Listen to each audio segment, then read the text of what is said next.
Actually, I wanted to be a violinist. And I would love to be able to sing. As a Welsh person, singing is very important. But so the flute is my musical voice. My name is Emily Beynon, and I'm one of 2 solo flute players of the Concertgebouw Orchestra. I started playing when I was 10. I played the recorder at school a year before that. And then one day I found my father's old flute in the attic.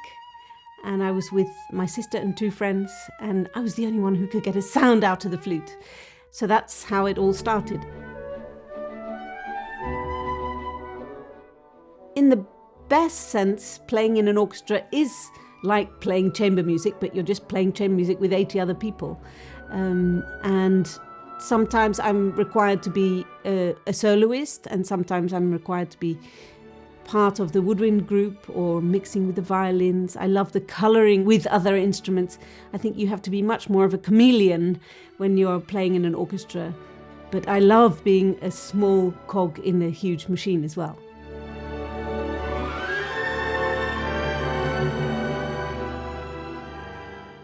I'm a very lucky lady. I've got 2 beautiful flutes that I play in the orchestra. I've got a 14-carat gold Haynes with a 22-carat gold head joint made by Lafin.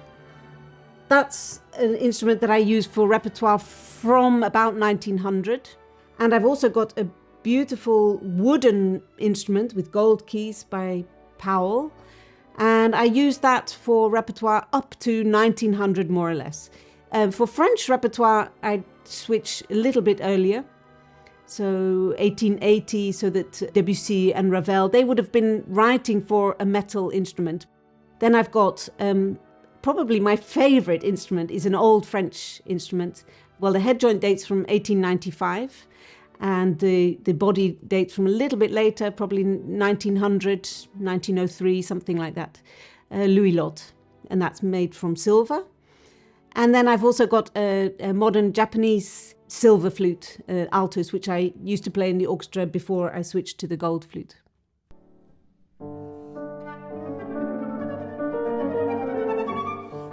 I'm involved with a long project Paloma, with my duo partner Andrew West. Project Paloma is a series of 5 CDs that we're making, recordings, based on flute and piano repertoire from the Second World War years.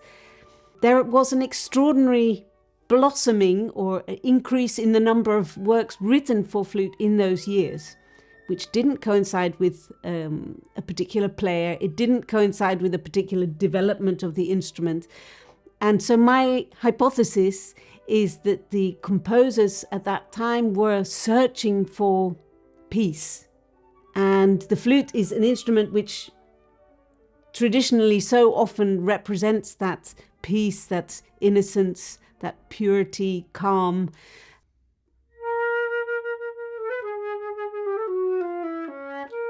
I love teaching. I come from a family of teachers, and I find it not only a duty, but my pleasure and responsibility to pass that on to the next generation of players, whether it's an adult amateur or beginner flute player or conservatoire student.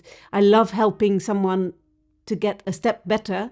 I've written a few books. The Art of Baroque is one, and a bel canto, just beautiful tunes that you can play. There's a CD where you either play along with the CD or with a pianist or harpist.